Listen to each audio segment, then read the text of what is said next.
In this video, I'm going to show you how to replace the inner tie rod on this Nissan Pathfinder. Just so you know, after this job you will need an alignment. Let's get started. Let's remove the wheel. Use a 21mm socket, take all 5 of your lug nuts off, and then take the wheel off.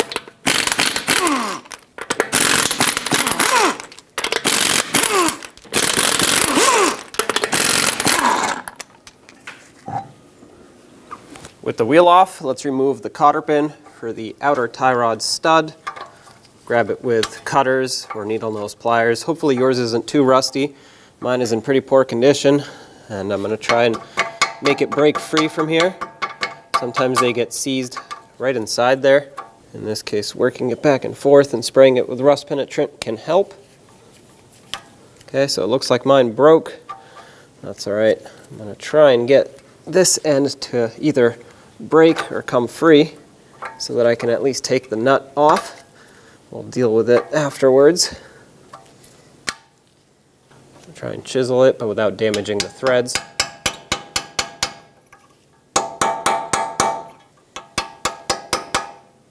Okay, so at least it's now cut flush. This is going to be an 18mm socket. Remove the nut. Because this is an aluminum knuckle, I don't want it to hammer directly on it. So I'm going to put the nut back on flush with the end of the stud. That way I don't smash on the threads and mushroom them out. And just drive the stud of the tie rod straight out. If this doesn't work and it's really damaging things, you can use a tie rod remover tool, which is kind of like a clamp, and it pushes the stud straight up. So this is broken free, but I'm going to leave it attached for now. Following the tie rod, you can see this jam nut right here. That's what this is called. We have to break that free because that's what holds or locks the inner tie rod onto the outer. To do this, you can use a 22mm wrench and turn this clockwise from this direction. Take a rubber mallet, tap your wrench.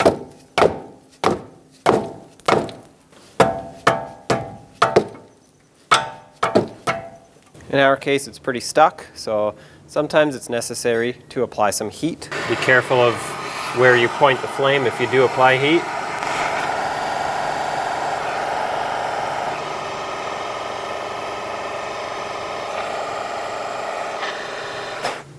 And try again. There we go. All right. Sometimes a little bit of heat is what you need to get this to break free. Now I'm going to spray it again with some rust penetrant. Let that soak in.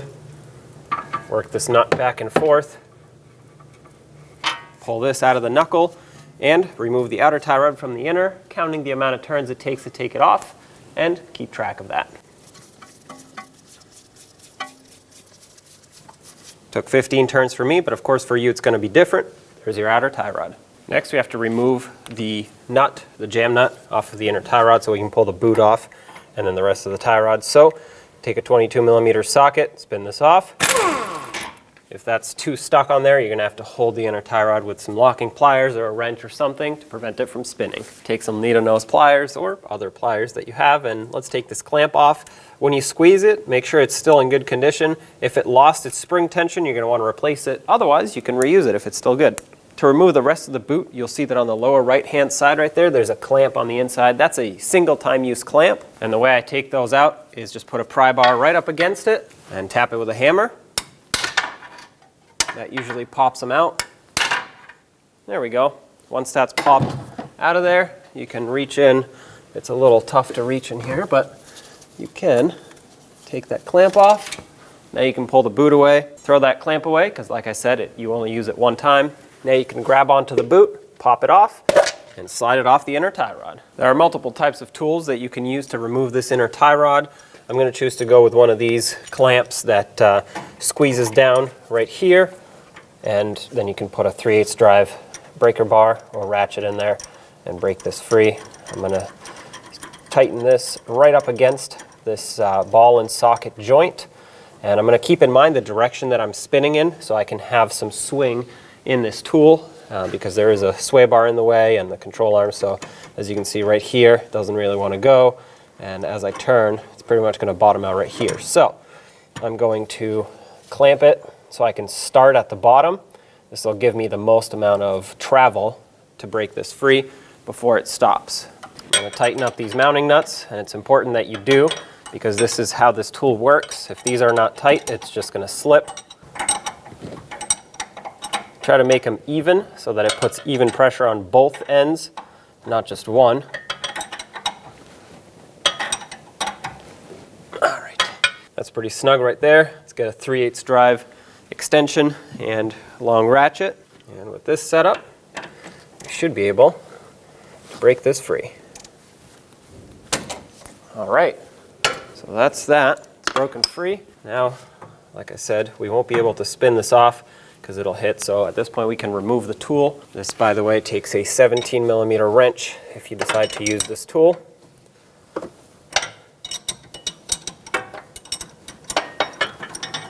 All right, take this off, and now you can unthread the inner tie rod off of the steering rack. And there it is. This plastic piece, make sure it stays on the rack. I'm going to take it off and clean it up, but it does have to go back. It's basically just a little spacer. There's a lip right here, and this has to stay on. Take a rag and clean up this area on the rack. I'm going to put this back.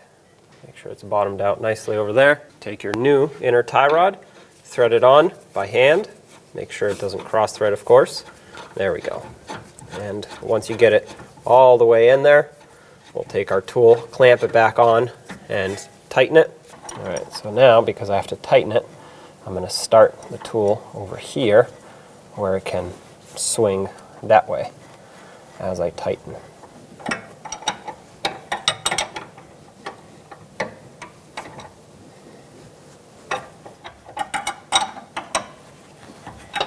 Get your extension in here and snug it up. When you tighten this, you want to be very careful not to over tighten it and twist the rack. Right now it got snug, so I'm going to give it a little extra and stop right there.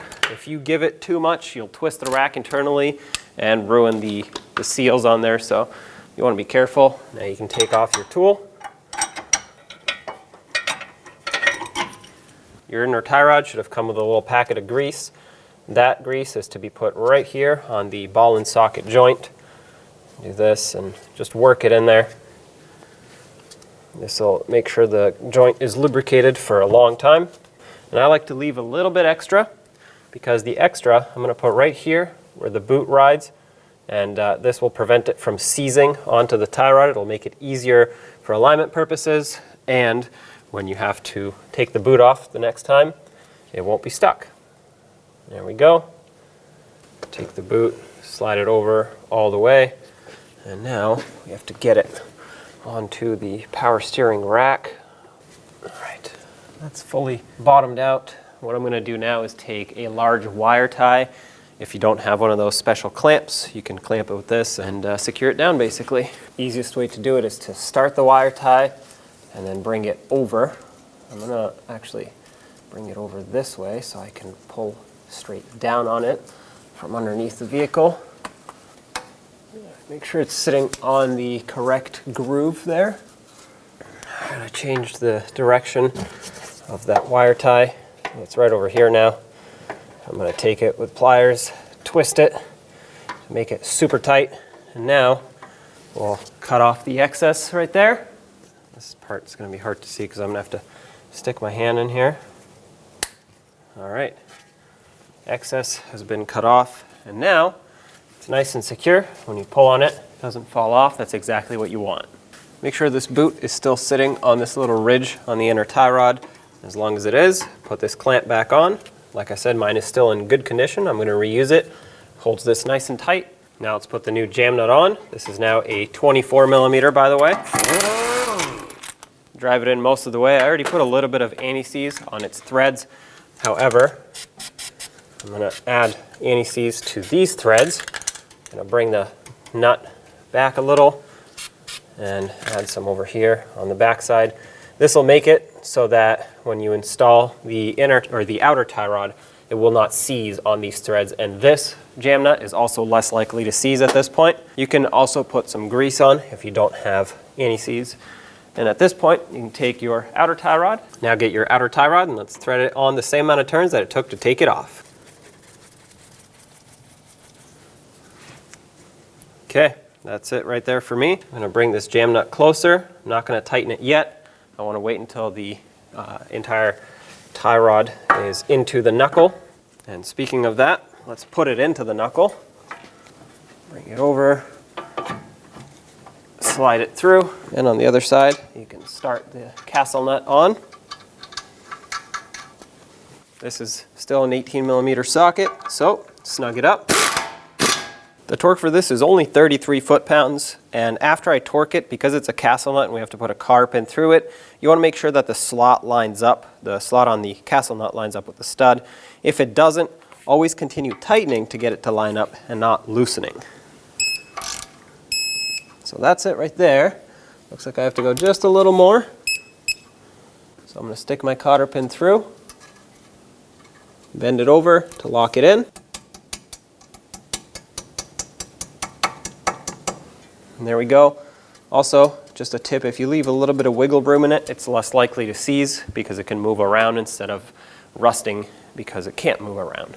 Now take your 24mm wrench, and of course, like I said, you will need an alignment after this, but we want to lock in this jam nut so that these two can be locked in, and you can safely drive down the road to get an alignment. So make this nice and snug. Give it a little more.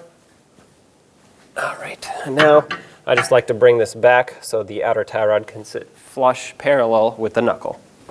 Let's get the wheel back on. Put on all 5 of your lug nuts, bottom them out, and torque them to 83 foot-pounds.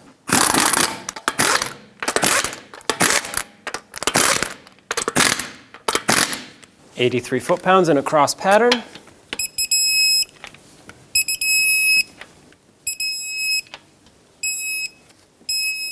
Double check it.